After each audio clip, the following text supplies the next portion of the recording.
अरे बच्चों, आज पढ़ेंगे निबंध लेखन यानी कि ऐसे राइटिंग।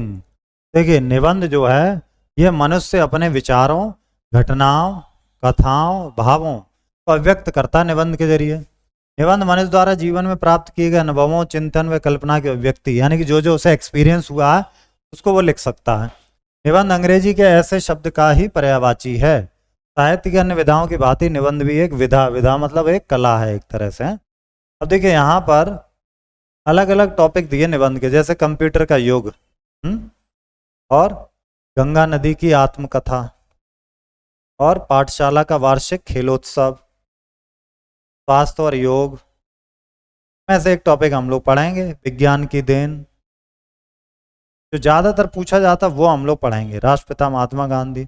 विज्ञान की देन वाला चलो पढ़ ले, ठीक है, पढ़ते हैं।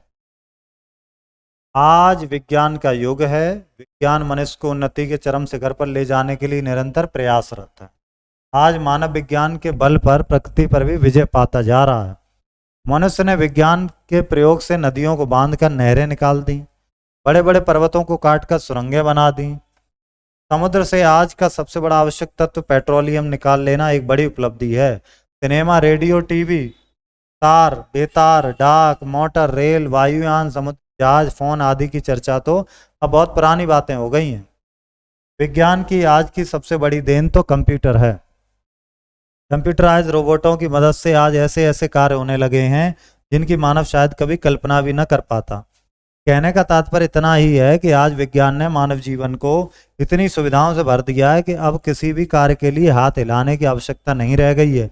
लेकिन इस समझी जाने वाली उपलब्धि का एक दूसरा पहलू भी है।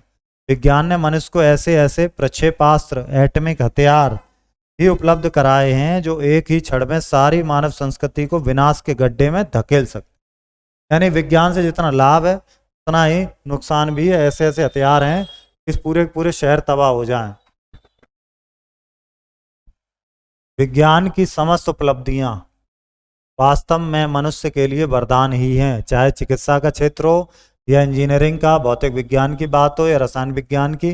विज्ञान ने सभी क्षेत्रों पर अपना अधिकार जमा रखा है। मानव की सुविधा के लिए रेल, मोटर, वायुयान, जलयान, बड़े बड़े भवन आदि सभी सुख सुविधाएं विज्ञान की तो देन है। सही बात है, विज्ञान की वजह से ये सब। चिकित्सा के क्षेत्र में नई नई औषधियों की खोज, नई नई तरह की मशीनों का ऑपरेशन में प्रयोग आज मानव जीवन के लिए वरदान साबित हो रहा है।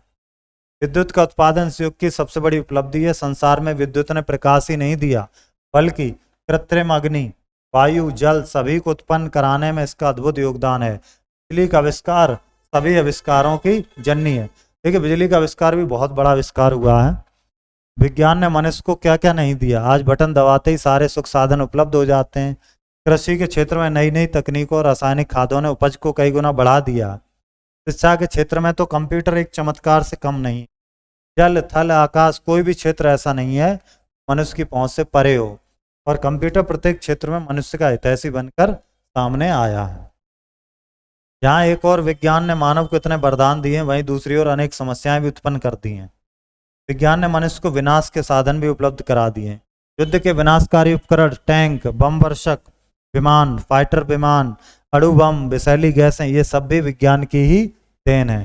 तो जितनी अच्छाई है तो कुछ बुराई भी है विज्ञान की, लेकिन इनका प्रयोग करना या ना करना तो मनुष्य की अपनी इच्छा पर निर्भर करता है।